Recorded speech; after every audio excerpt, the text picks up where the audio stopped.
The Arizona Territory stretched endlessly under the blazing summer sun of 1876, its red dust and scattered sagebrush telling stories of survival that only the desert knew. In the heart of the Sonoran wilderness, where ancient Apache trails crossed forgotten Spanish mining routes, sat the modest ranch of Sarah McKenna, a woman whose quiet strength had been forged in the crucible of loss and hardship. Sarah stood on her porch in the pre-dawn darkness, watching the eastern horizon for the first hint of sunrise. At 38, she possessed the kind of weathered beauty that spoke of years spent under the desert sun.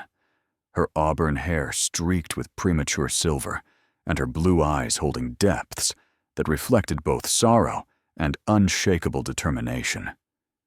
Her calloused hands traced the worn wooden rail as she performed her morning ritual, studying the landscape that had become both her sanctuary and her burden.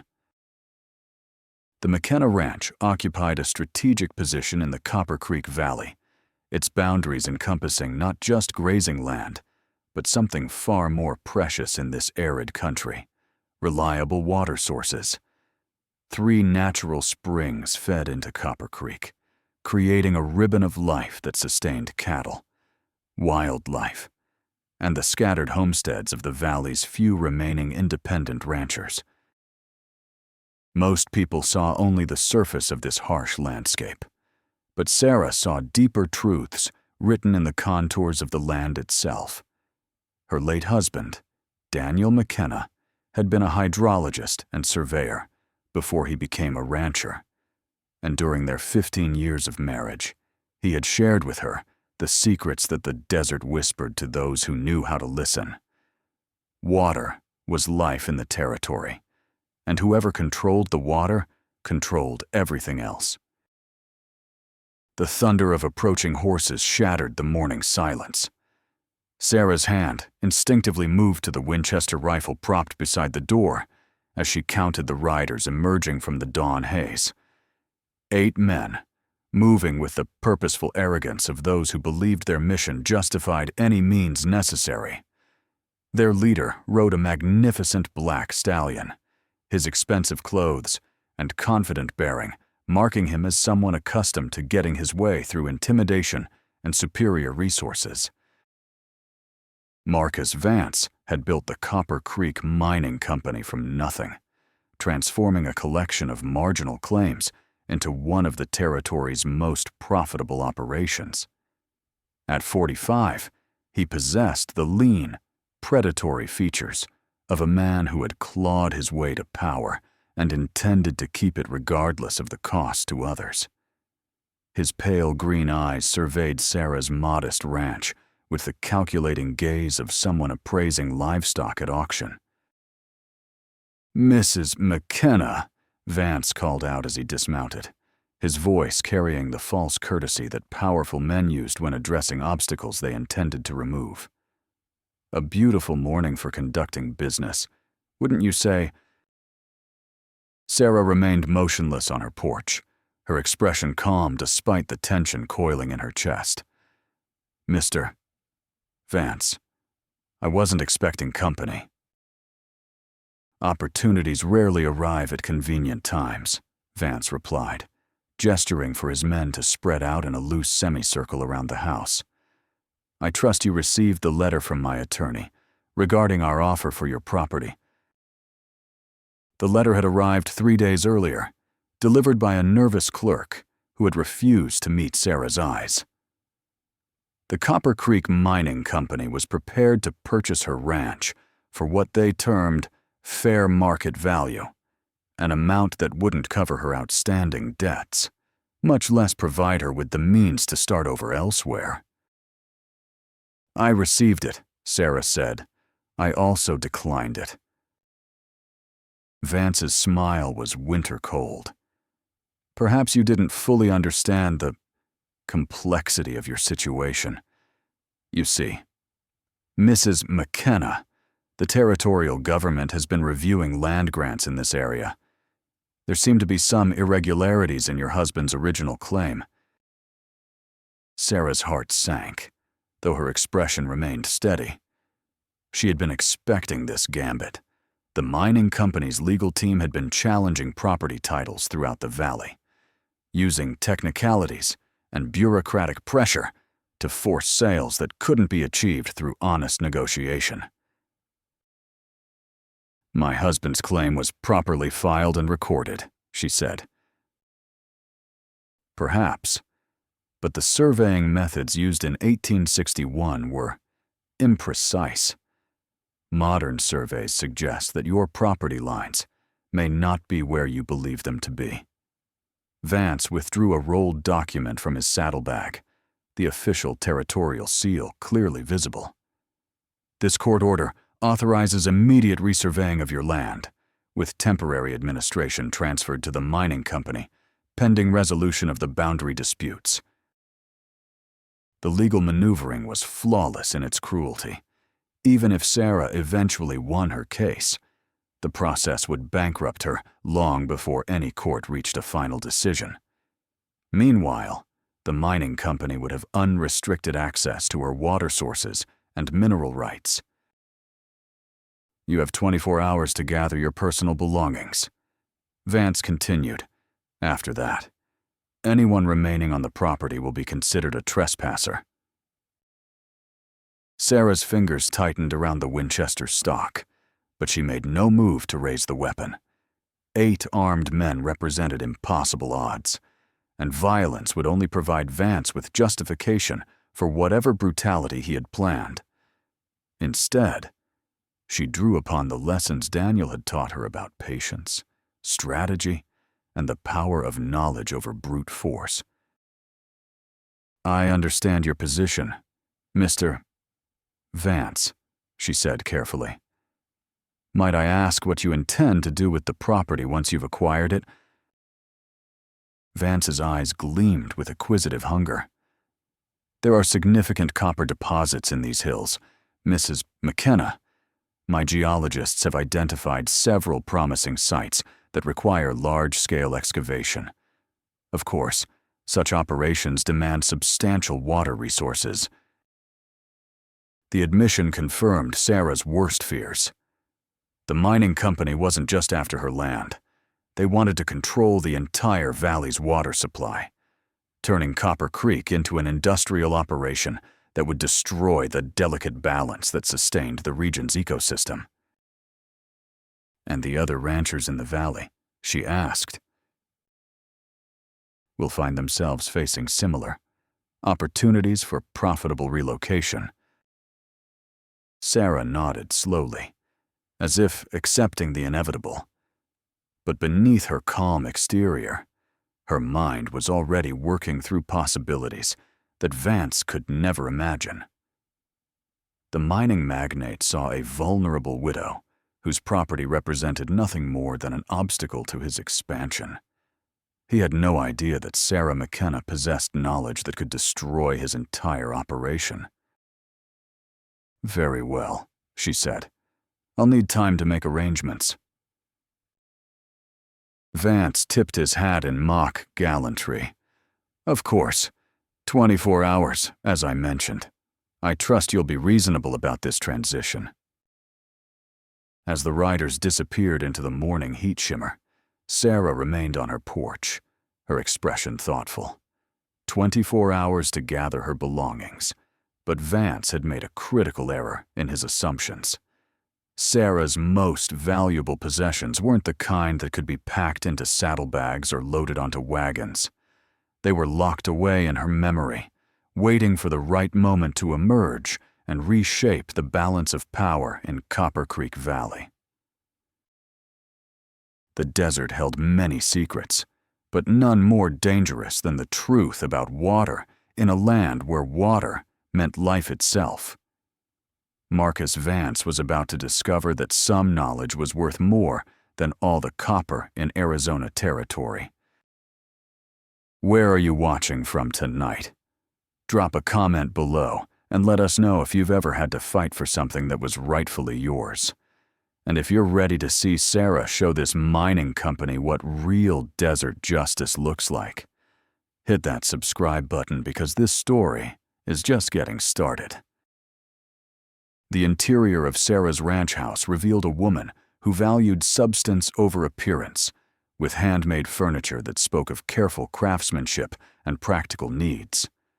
But scattered throughout the modest rooms were hints of deeper complexities, surveying instruments displayed on shelves, geological specimens arranged on windowsills, and most significantly, a large desk covered with hand-drawn maps and technical documents that would have seemed out of place in any typical frontier home.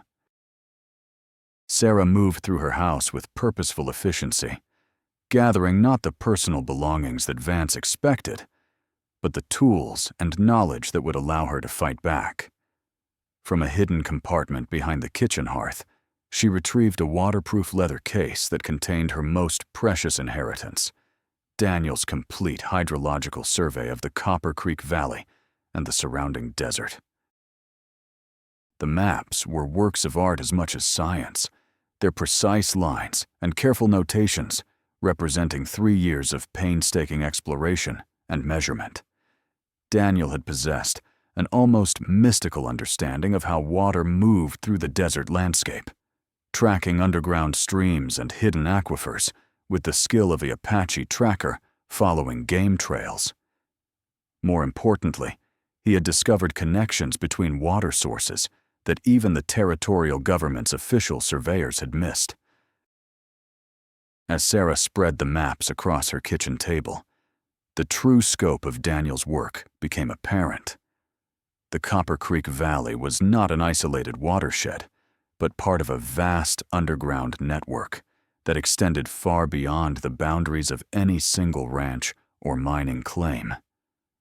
The springs that fed Copper Creek were connected to aquifers that ran beneath half the territory, and whoever controlled the valley's water sources could influence the flow of underground streams for hundreds of miles.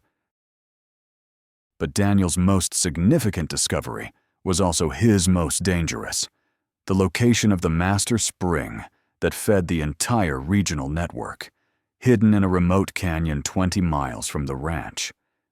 This source provided the pressure that drove water to dozens of wells and springs throughout southern Arizona.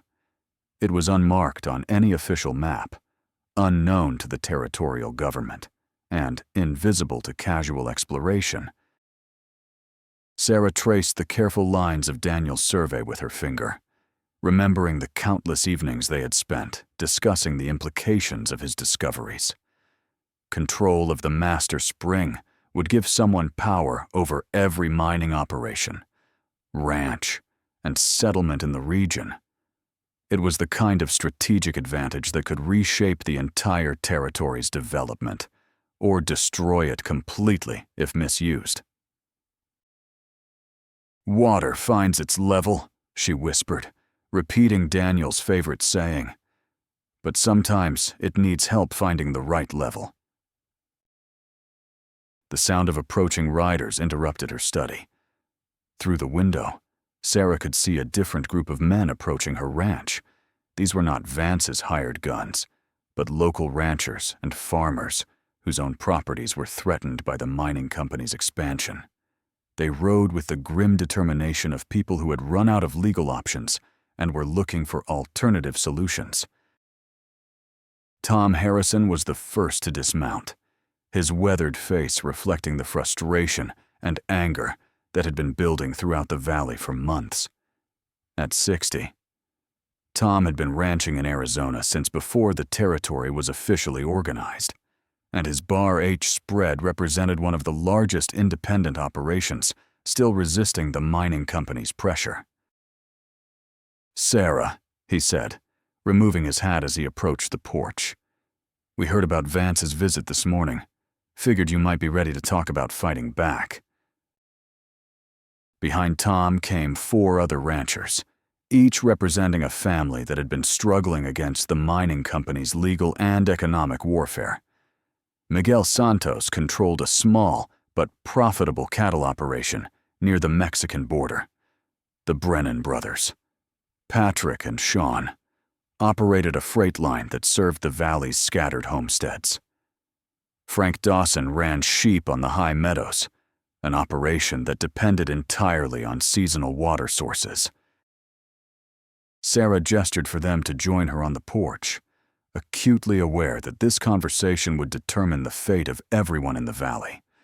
These men had come to her because they recognized her intelligence and respected Daniel's memory, but they had no idea what resources she actually possessed. "Vance served me with a court order," she said simply. "Boundary disputes, surveying irregularities. The same tactics he's been using throughout the territory." Tom's jaw tightened.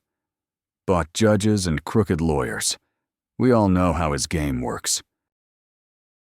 "The question is what we can do about it," Miguel added. "Fighting the courts takes money none of us have, and fighting with guns gets us all killed or imprisoned." Sarah nodded thoughtfully. "What exactly is Vance after beyond the obvious copper deposits?" "Water," Frank said immediately. "His mining operation uses more water in a day than our ranches use in a month. He's already drained 2 streams up north, turned productive grazing land into wasteland. And it's going to get worse," Patrick Brennan added. "Word is he's planning to expand operations, bring in hydraulic mining equipment from California. That kind of operation requires massive amounts of water." Sarah felt a chill that had nothing to do with the desert evening. Hydraulic mining was brutally efficient, but environmentally catastrophic, using high-pressure water jets to strip away entire hillsides in search of ore. If Vance introduced such methods to Copper Creek Valley, the resulting damage would be irreversible. "How much water are we talking about?" she asked. "Enough to drain every stream and spring in the valley," Tom replied. His engineers have been surveying all the water sources, making measurements and calculations. They're planning something big. Sarah's mind raced through the implications. If Vance gained control of the master spring, he could not only power his own operations, but potentially manipulate water supplies throughout the region. The political and economic advantages would be enormous. The ability to reward allies with reliable water and punish enemies with drought. "There might be a way to stop him," she said carefully. "But it would require trust, coordination, and absolute secrecy." The men leaned forward, sensing opportunity in her words. Sarah made her decision, knowing that what she was about to reveal would change everything. "My husband discovered something during his surveys," she continued. "Something that's not on any official map or recorded in any government file. There's a master spring hidden in the desert that feeds most of the water sources in this region." She paused, letting the significance sink in. Whoever controls that spring controls the water supply for half of Arizona territory. The silence that followed was profound. These men understood water politics better than any city politician, and they grasped immediately what such knowledge could mean. "Where?" Tom asked simply. Sarah smiled for the first time since Vance's visit. "That, gentlemen, is going to be our secret weapon. But first, we need to discuss exactly how we're going to use it." As darkness fell over the Copper Creek Valley, 6 people gathered around Sarah's kitchen table to plan what would become known as the Water War of 1876.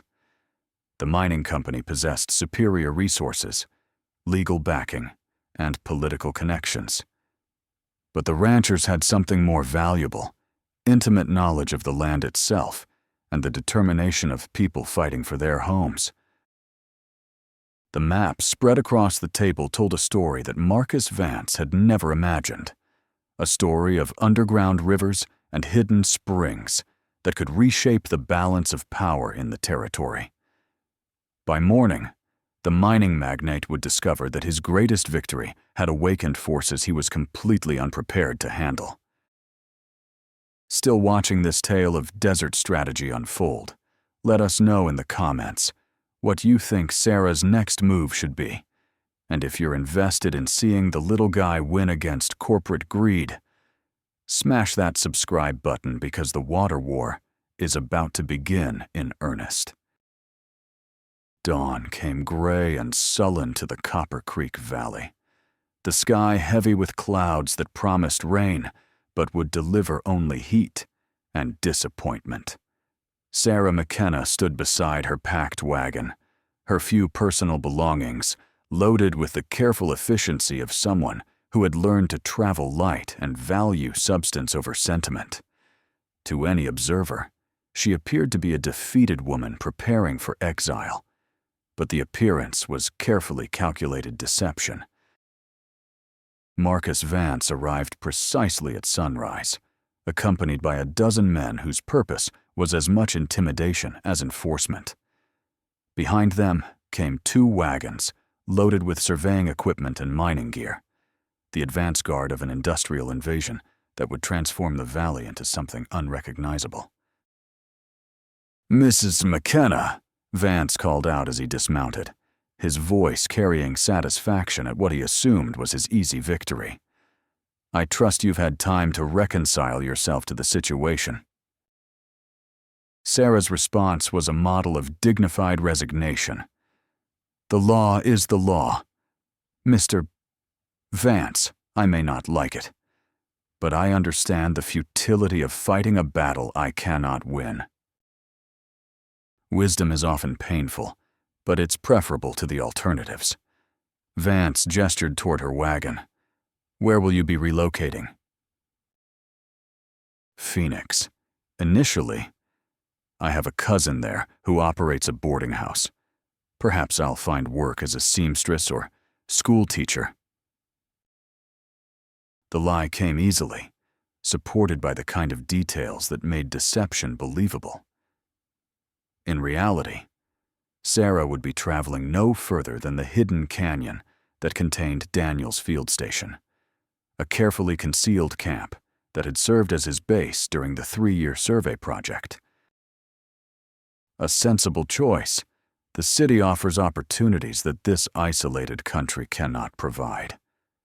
Vance's attention shifted to his men, who were already beginning to establish a base camp near the ranch house. "I assume you have no objection to our immediate occupancy." "None whatsoever."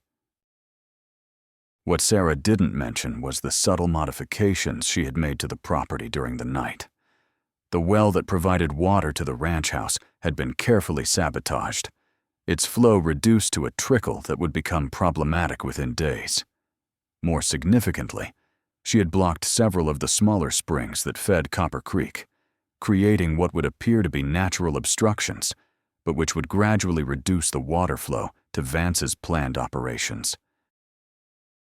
As Sarah drove her wagon out of the valley, following the rough track that led toward the territorial road, she passed several of Vance's engineers who were already surveying potential mining sites. Their equipment was impressive, the latest in hydraulic technology imported from California at enormous expense. But all their sophisticated machinery would be useless without adequate water supplies. And Sarah was about to demonstrate just how fragile those supplies could be. The hidden canyon lay 20 miles northeast of the ranch, accessible only through a narrow defile that was invisible from more than a few hundred yards away. Daniel had discovered it during his first year of exploration, recognizing immediately that this was the geological key to understanding the entire region's water system. The master spring emerged from deep underground, creating a pool of crystal-clear water that then disappeared into a network of channels leading to the valley's various streams and aquifers. Sarah's arrival at the canyon marked the beginning of the most audacious plan in Arizona Territory's short history. Using Daniel's carefully prepared equipment and her own hard-won knowledge of hydraulic engineering, she intended to manipulate the master spring's flow in ways that would turn Vance's advantage into catastrophic weakness. The field station was hidden beneath a rock overhang that provided both concealment and protection from the desert's extremes. Daniel had constructed it with the same methodical precision that characterized all his work, creating a base that could sustain one person for weeks while remaining invisible to casual observation. Most importantly, he had installed the mechanical controls that would allow someone to redirect the master spring's flow. Sarah spent her first day reacquainting herself with the station's equipment and reviewing Daniel's detailed plans for water manipulation. The system was elegantly simple in concept, but fiendishly complex in execution, using a network of adjustable barriers and channels to control how the spring's output reached the various underground streams that fed the valley. By carefully adjusting these controls, Sarah could reduce water flow to Vance's mining operation while maintaining supplies to the ranchers who depended on the smaller springs and streams. More dramatically, she could completely cut off the mining company's water supply when the situation demanded such extreme measures. But Sarah's most devastating weapon was her knowledge of the spring's seasonal variations. Daniel's 3 years of observation had revealed patterns that no short-term survey could detect, cycles of flow that corresponded to distant weather patterns and underground pressure changes. Armed with this knowledge, Sarah could predict when natural variations would occur and use them to mask her own manipulations. On her second night in the canyon, Sarah implemented the first phase of her strategy. Using Daniel's mechanical controls, she reduced the master spring's output by approximately 20%, a change that would take several days to manifest in the valley's water supplies, but which would be attributed to natural seasonal variation. The effect on Vance's operation was immediate and puzzling. The engineers who had confidently calculated water supplies for their hydraulic equipment found their flow rates mysteriously inadequate. Worse, the reduction was uneven. Some areas maintained normal water supplies, while others suffered dramatic shortages that made no apparent geological sense. Tom Harrison visited the canyon on the third day, using back trails and careful timing to avoid detection by Vance's men. His report confirmed that Sarah's strategy was working perfectly. "They're going crazy trying to figure out what's happening," he said, accepting a cup of coffee from Sarah's camp equipment. Their chief engineer spent all day yesterday walking the creek bed, taking measurements, and cursing like a cavalry sergeant. "What about our people?" Sarah asked. "Still getting plenty of water. Miguel's springs are actually running stronger than usual, and the Brennan brothers report no problems with their wells." Tom grinned with satisfaction. "Whatever you're doing up here, it's working exactly like you planned." Sarah nodded, though her expression remained serious. "This is just the beginning. Vance won't accept mysterious water shortages for long. He'll start investigating, bringing in experts, maybe even trying to trace the underground sources. Can he find this place?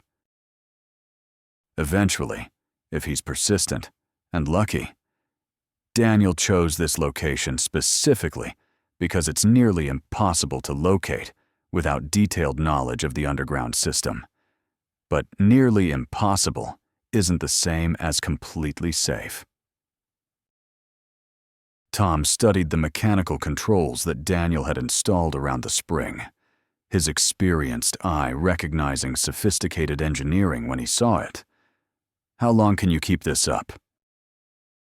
"As long as necessary. But we need to be prepared for Vance to escalate his tactics. When legal and economic pressure failed to get him what he wanted, he turned to bureaucratic manipulation. When water shortages threaten his investment, he'll turn to violence." The prediction proved accurate sooner than Sarah had anticipated. On the fourth day, Miguel Santos arrived at the canyon with news that changed everything about their situation. "Vance is hiring guns," he reported, his voice tight with concern. "Word is he's bringing in professionals from Tucson, men with reputations for solving problems that can't be handled through normal business methods." Sarah felt a chill that had nothing to do with the desert evening. Professional gunmen meant that the conflict was about to become deadly serious, with consequences that extended far beyond property disputes and water rights. "How many men?" she asked. "At least 6, maybe more. They're asking questions in town about the ranchers, about anyone who might be causing problems for the mining company." Sarah made her decision with the same calculated precision that had guided all her actions since Vance's ultimatum. The time for subtle manipulation was ending. Now the situation demanded more direct action, the kind of confrontation that would determine once and for all who controlled the future of Copper Creek Valley. "Tell Tom and the others to be ready," she said. "Tomorrow night, we're going to show Mr. Vance exactly what happens when someone tries to steal water in the desert." The master spring bubbled peacefully in the moonlight, its constant flow representing the lifeblood of half of Arizona territory. Tomorrow, that flow would become a weapon in the hands of a woman who understood that in the desert, water was power, and power belonged to those with the knowledge and courage to claim it. Comment below if you think Sarah's strategy is going to work, or if Vance's hired guns are going to turn this into something much more dangerous. And don't forget to subscribe, because the water war is about to reach a boiling point that will determine the fate of everyone in Copper Creek Valley. Marcus Vance stood in the sweltering heat of his command tent, studying the reports spread across his portable desk with growing frustration and mounting rage. 3 weeks had passed since he had taken control of the McKenna Ranch, and what should have been a straightforward mining operation had become an inexplicable nightmare of mechanical failures and resource shortages. The hydraulic equipment sat idle, its massive pumps and pressure systems useless without adequate water flow. His engineers had recalculated their requirements a dozen times, verified their measurements, and consulted with experts from as far away as San Francisco. But the results remained consistently impossible. The water sources that had seemed so abundant during their initial surveys had simply vanished. "Sir," his chief engineer, Robert Carlyle, entered the tent with the defeated posture of a man who had exhausted all conventional explanations. "I've completed the analysis you requested." Carlyle was a graduate of the Colorado School of Mines, experienced in large-scale hydraulic operations throughout the Western Territories. His inability to solve their water crisis represented a professional humiliation that was slowly destroying his confidence in everything he thought he understood about desert hydrology. "What did you find?" Vance asked, though his tone suggested he expected more disappointment. "The underground flow patterns make no geological sense," Carlyle admitted. "Water that should be reaching our pumping stations is apparently being diverted through channels that don't appear on any survey maps. It's as if someone has deliberately manipulated the natural flow." Vance's pale green eyes sharpened with interest. "Deliberately manipulated by whom?" "That's what I can't understand. The kind of large-scale water management you'd need would require extensive knowledge of the underground system, sophisticated equipment, and access to source springs that we haven't been able to locate." The mining magnate walked to the tent's entrance, gazing out at the idle equipment that represented hundreds of thousands of dollars in investment. His original timeline had called for full-scale operations to begin within a month of acquiring the McKenna property. Instead, he faced indefinite delays that threatened not just his Arizona venture, but his credibility with Eastern investors who were expecting substantial returns. "What about sabotage?" he asked. "Could someone be physically interfering with our water supplies?" Carlyle shook his head. "We've examined every accessible stream bed, every spring, every well within a 5-mile radius. There's no evidence of artificial barriers or diversions." "Then how do you explain the fact that neighboring ranches continue to enjoy normal water supplies while our operations are systematically deprived?" Tiot. The question hung in the air like smoke from a campfire, carrying implications that neither man wanted to confront directly. If their water problems were the result of deliberate sabotage, it represented a level of sophistication and local knowledge that went far beyond simple ranch hand mischief. "There is one possibility," Carlyle said reluctantly. "If someone had access to detailed hydrological surveys of the entire region, they might be able to identify master sources that control flow to multiple downstream locations." Vance turned back to face his engineer, his expression predatory. "Master sources. Underground springs or aquifers that feed multiple surface streams. In theory, someone who controlled such sources could manipulate water distribution across a wide area without leaving obvious evidence of interference." "And you believe such sources exist in this region?" Carlyle consulted his notes, his voice taking on the careful precision of a man discussing theoretical possibilities rather than practical realities. "The geological formations suggest the possibility. The Sonoran Desert contains extensive underground water systems, many of which have never been properly mapped or surveyed." Vance's mind immediately turned to the obvious implications. If master water sources existed in the Copper Creek Valley, and if someone possessed detailed knowledge of their locations and characteristics, that person would wield enormous power over the entire region's development. "The McKenna woman," he said suddenly. "Her husband was a surveyor." "Daniel McKenna was more than a surveyor," Carlyle replied. "I've been researching his background. He was a trained hydrologist who spent 3 years mapping water sources throughout this part of the territory. If anyone possessed the knowledge necessary to manipulate our water supplies, it would have been him. But he's been dead for 2 years. "Yes, sir, but his widow might have inherited more than just his property."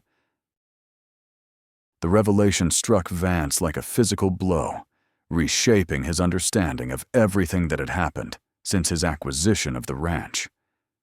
Sarah McKenna was not a defeated widow who had fled to Phoenix. She was a dangerous adversary who possessed knowledge that could destroy his entire operation. "Where is she now?" he demanded. "Phoenix, according to the information she provided. But sir, if she's been manipulating our water supplies from a distance..." Vance was already moving, his mind working through implications and countermeasures with the ruthless efficiency that had built his mining empire. If Sarah McKenna was responsible for his current problems, then she represented both an immediate threat and a potential opportunity.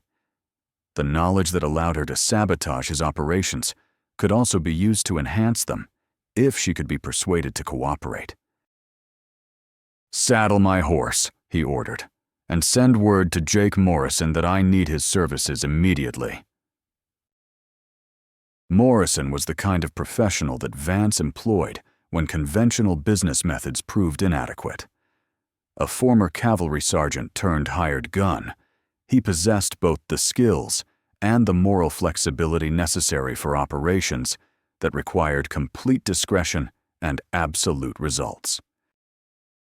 An hour later, Vance and Morrison rode out of the mining camp, accompanied by 4 of Morrison's hand-picked men.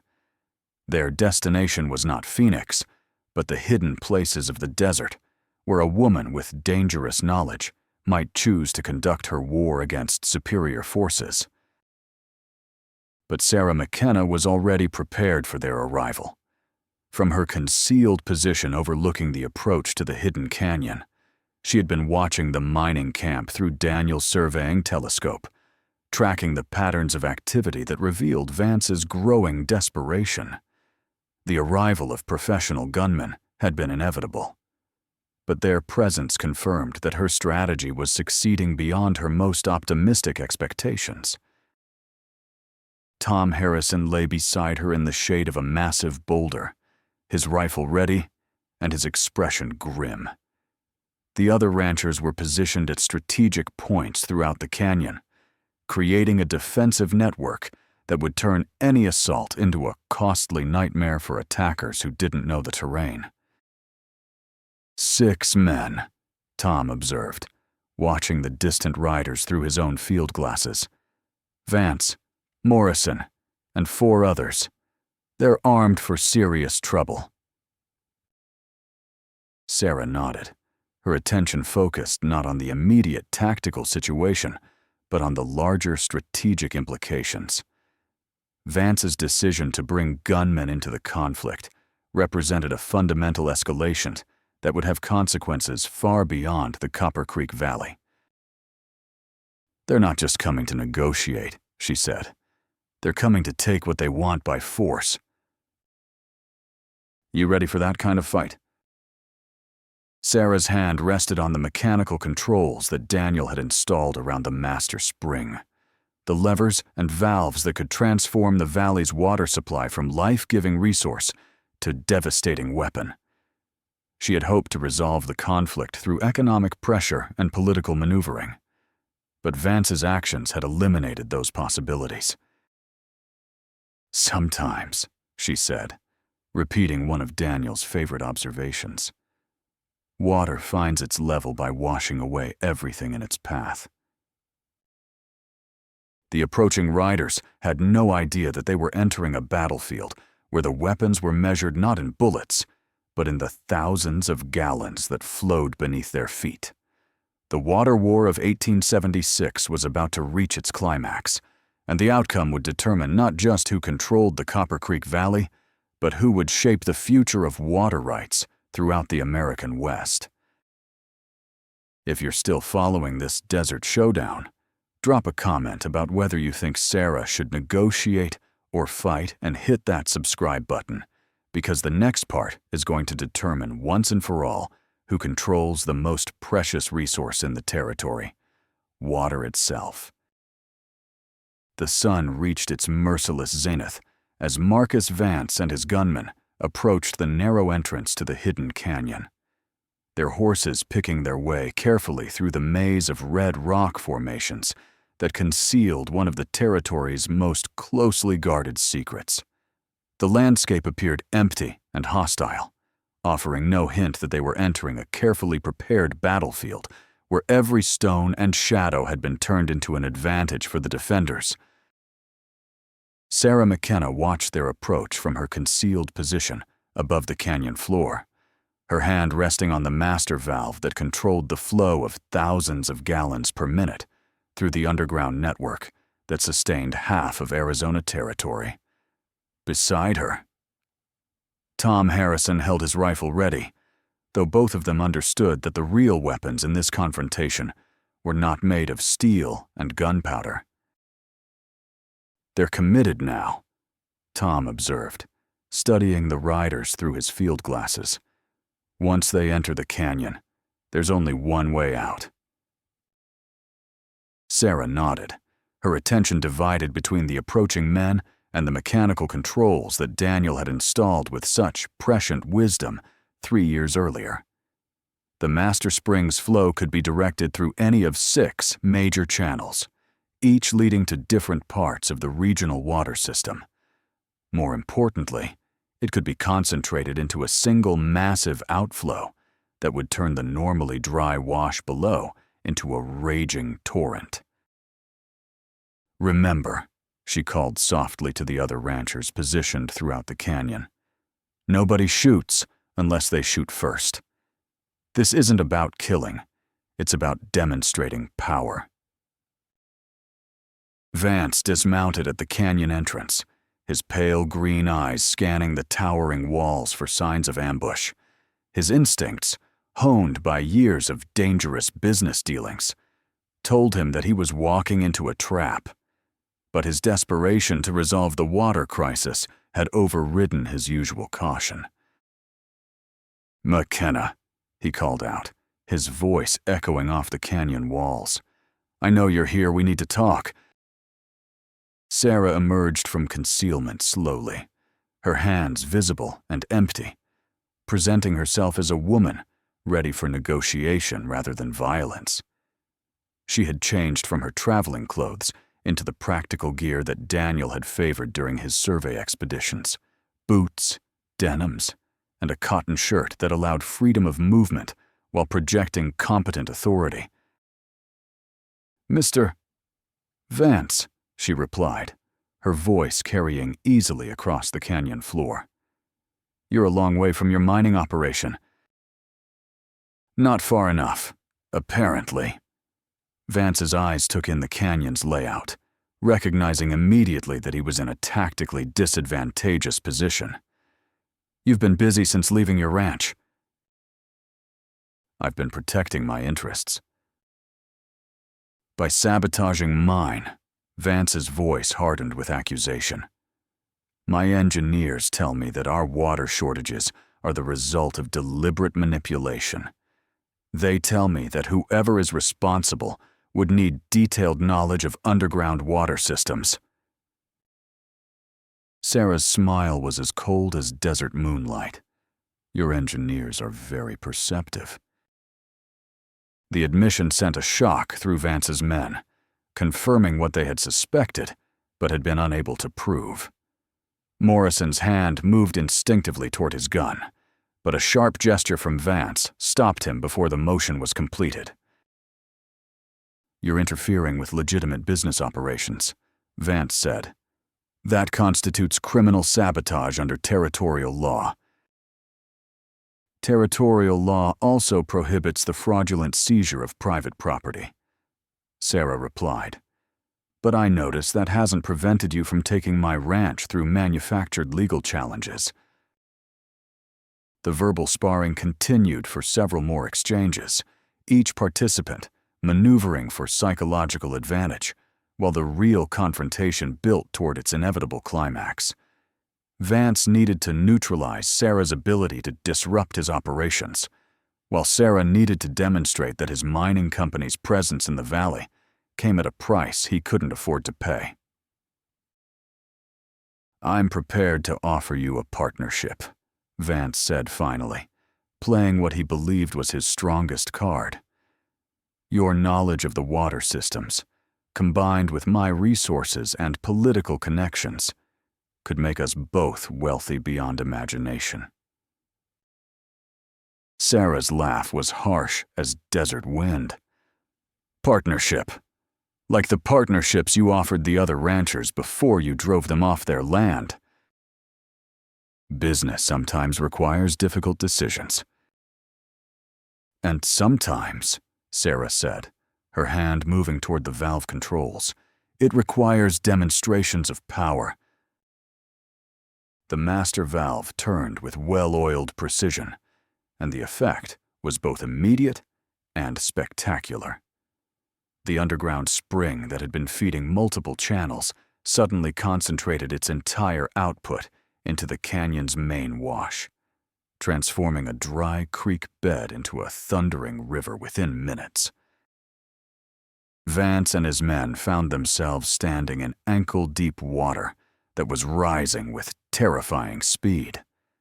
The current already strong enough to knock a man off his feet. Their horses whinnied in alarm, dancing nervously as the water level continued to climb with each passing second. What the hell, Morrison began, but his words were drowned out by the roar of rushing water that echoed off the canyon walls like thunder. "This is what happens," Sarah called down from her position above the flood. When someone who understands water decides to remind visitors that they're not welcome. The demonstration was flawlessly executed and absolutely terrifying. Vance's men found themselves trapped in a narrow canyon with walls too steep to climb, facing a flood that showed no signs of stopping. The water was already knee-deep and rising, and their horses were beginning to panic as the current grew stronger. "Turn it off," Vance shouted, his composure finally cracking as he realized the deadly nature of his situation. "When you and your men ride out of this valley and never come back," Sarah replied. "When you withdraw your fraudulent legal claims and compensate every rancher you've cheated." But even as she made her demands, Sarah was already beginning to redirect the flow back to its normal channels. The demonstration had served its purpose, showing Vance exactly how vulnerable his operation was to someone who controlled the region's water supplies. Drowning him and his men would accomplish nothing except bringing territorial authorities into a situation that was better resolved through economic and political pressure. The water level began to recede as quickly as it had risen, leaving Vance and his men standing in mud and debris, their dignity as thoroughly soaked as their clothing. The mining magnate's pale eyes blazed with humiliation and rage, but he had received a lesson in power dynamics that would not be easily forgotten. "This isn't over," he snarled, struggling to maintain his footing in the slippery mud. "Yes, it is," Sarah replied with quiet certainty. "Your mining operation depends on water that I control. Your investors depend on returns that I can prevent. Your political allies depend on success that I can deny you. You have two choices. Mr. Vance, negotiate in good faith, or watch everything you've built in Arizona territory wash away." The retreat from the canyon was a study in tactical humiliation, with Vance's men leading their mud-caked horses through terrain that had been transformed from threatening to merely embarrassing. But the real victory was not the immediate discomfort of their enemies. It was the demonstration that economic power could be challenged by those who possessed superior knowledge and strategic thinking. Tom Harrison joined Sarah on the canyon rim as the last of Vance's men disappeared into the desert heat shimmer. His weathered face showed deep satisfaction, but also concern about the larger implications of what they had accomplished. "That was quite a show," he said. "But you know Vance won't give up easy. Men like him don't accept defeat gracefully." Sarah nodded, her attention already turning to the next phase of their campaign. The water demonstration had been a tactical victory, but winning the larger war would require political and legal strategies that went far beyond dramatic floods in hidden canyons. "He'll try to bring in territorial authorities," she agreed. "Claim that we're terrorists or saboteurs, demand federal intervention, but that works in our favor." "How do you figure?" Sarah's smile was as sharp as desert thorns. "Because any official investigation will have to examine the water rights situation throughout the territory. And once that happens, a lot of very powerful people are going to discover that their claims aren't as secure as they thought." The master spring resumed its normal flow patterns, sending life-giving water through underground channels to dozens of communities that depended on its steady output. But now that flow was protected by more than just geographical secrecy. It was guarded by people who understood that in the desert, water was not just a resource, but a responsibility. Over the following days, word of the canyon confrontation spread throughout the territory with the speed of desert wildfire. The story grew with each telling, becoming a legend of how a widow with a water map had humbled the most powerful mining operation in Arizona. More importantly, it inspired other communities to examine their own water rights and question the activities of outside corporations that had been assuming control over local resources. The political ramifications reached all the way to the territorial capital, where officials who had been accepting mining company bribes suddenly found themselves facing awkward questions about resource management and property rights. The federal government, increasingly concerned about Western water disputes, began considering legislation that would strengthen local control over underground water sources. But perhaps the most significant change was in the Copper Creek Valley itself, where ranchers and farmers who had been fighting individual battles against corporate pressure discovered the power of coordinated resistance. Sarah's water map became the foundation for a regional water cooperative that would eventually serve as a model for similar organizations throughout the West. 3 months after Marcus Vance's humiliating retreat from the Hidden Canyon, the Copper Creek Mining Company quietly withdrew from Arizona territory, its investors having concluded that the political and economic costs of the water conflict far outweighed any potential profits from copper mining. The company's departure was officially attributed to geological challenges and regulatory complications. But everyone in the territory understood the real reason. Sarah McKenna returned to her ranch, which she reclaimed through legal actions supported by a coalition of ranchers, territorial officials, and federal authorities who had been awakened to the importance of water rights protection. The property had been damaged by Vance's brief occupation, but the land itself remained intact, ready for the careful stewardship that would restore its productivity. The green silk dress she had worn during the early confrontations was replaced by practical work clothes. But Sarah's transformation from vulnerable widow to regional water guardian was permanent. She had discovered strength she hadn't known she possessed, and had used that strength to protect not just her own interests, but the welfare of an entire community. On quiet evenings, Sarah would often sit on her rebuilt porch, studying the water maps that Daniel had created with such prescient wisdom. The underground rivers that flowed beneath the desert continued their ancient patterns. But now those patterns were protected by law, by community cooperation, and by the hard-won knowledge that water in the desert belonged to those who understood its true value. The master spring still bubbled peacefully in its hidden canyon, its flow serving ranches and communities throughout the region. But it was no longer just a geological feature. It had become a symbol of what could be accomplished when ordinary people refused to accept the assumption that power belonged only to those with the most money and the fewest scruples. If you followed Sarah's incredible journey from threatened widow to water guardian, drop a comment and let us know what you think about the power of knowledge over brute force. And don't forget to subscribe, because stories like this, tales of regular people standing up to corporate bullies, are what this channel is all about.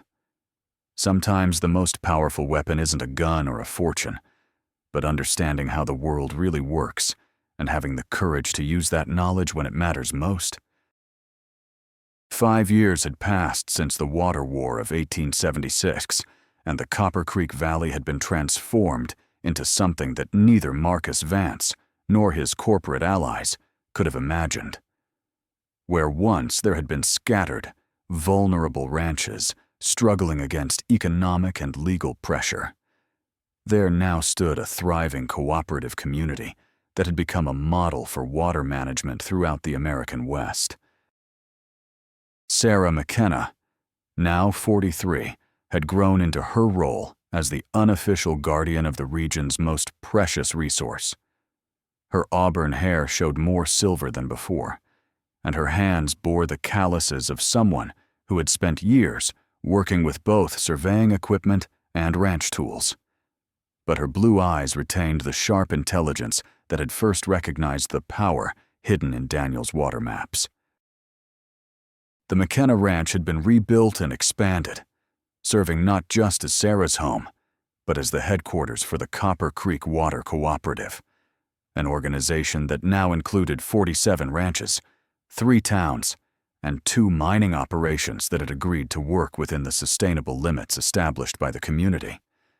The cooperative's success had attracted attention from territorial officials, federal legislators, and even European investors who were interested in learning about innovative approaches to desert water management. On this particular morning, Sarah stood in the renovated barn that now served as the cooperative's meeting hall, addressing a gathering that would have seemed impossible during the dark days of Vance's occupation. Representatives from ranches throughout southern Arizona had come to discuss the expansion of cooperative water management to their own regions, while territorial officials observed the proceedings with the respectful attention of people who had learned to recognize successful innovation. "Water finds its level," Sarah said, repeating the phrase that had become the cooperative's unofficial motto. "But in the desert, we have to help it find the right level." The audience included faces that told the story of the region's transformation. Tom Harrison, now serving as the cooperative's elected president, had seen his Bar H Ranch become one of the most productive cattle operations in the territory. Miguel Santos had expanded his holdings to include a successful freight line that served the growing network of cooperative communities. The Brennan brothers had established a banking operation that specialized in financing sustainable development projects. But perhaps the most significant change was represented by the presence of Dr. Robert Carlyle, the former mining engineer who had once served Marcus Vance's destructive ambitions.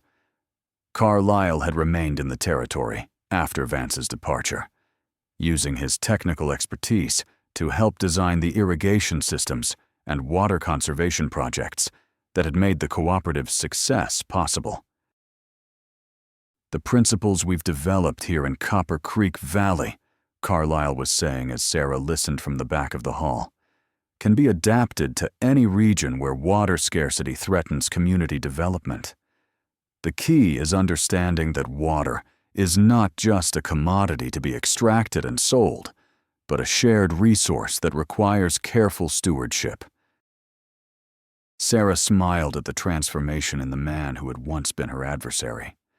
Carlyle's conversion from corporate engineer to community advocate had been gradual but complete, driven by his recognition that sustainable development produced better long-term results than the boom and bust cycles that characterized most Western mining operations.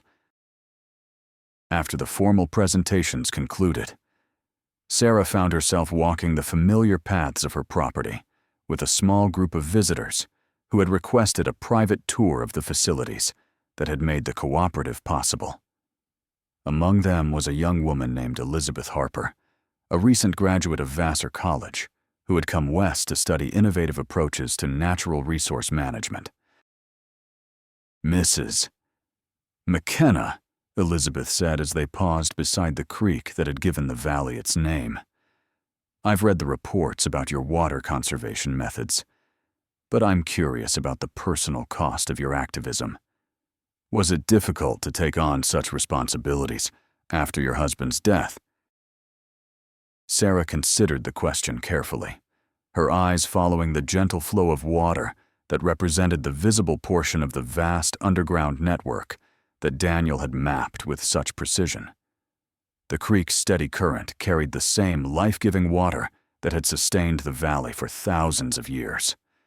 But now that water was protected by law, by community cooperation, and by the hard-won knowledge that had been purchased with conflict and sacrifice.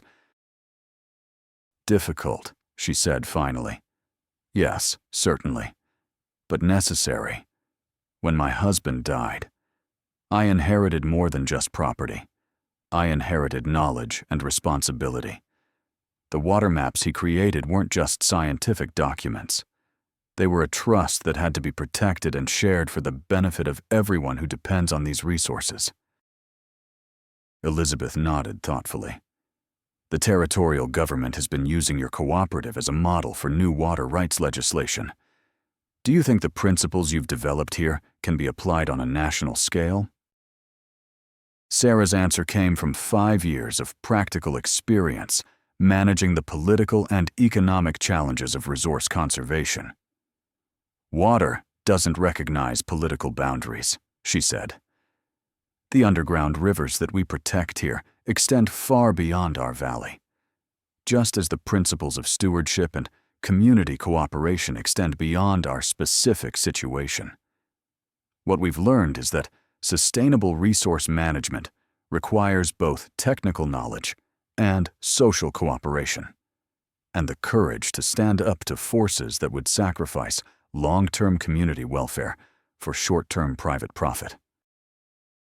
As the tour group continued through the cooperative's facilities, Sarah reflected on the changes that had transformed not just the valley, but her own understanding of what was possible when people worked together toward common goals. The woman who had once stood alone on her ranch porch, facing the threat of corporate seizure, had discovered that individual strength was magnified enormously when it was combined with community purpose. The afternoon brought a visit from an unexpected source, a telegram from the territorial capital announcing that Congress was considering legislation based on the Copper Creek model that would establish federal protections for community water rights throughout the Western Territories. The news was a vindication of everything the cooperative had worked to achieve, but Sarah understood that legislative victory was just the beginning of a larger struggle. They'll try to find ways around the law, Tom Harrison observed as he and Sarah discussed the implications of the federal legislation. Men like Vance don't give up just because Congress passes a bill. Sarah nodded, her experience with corporate tactics having taught her that legal protections were only as strong as the people willing to enforce them. That's why the cooperative has to keep growing, keep demonstrating that community-based resource management produces better results than corporate extraction.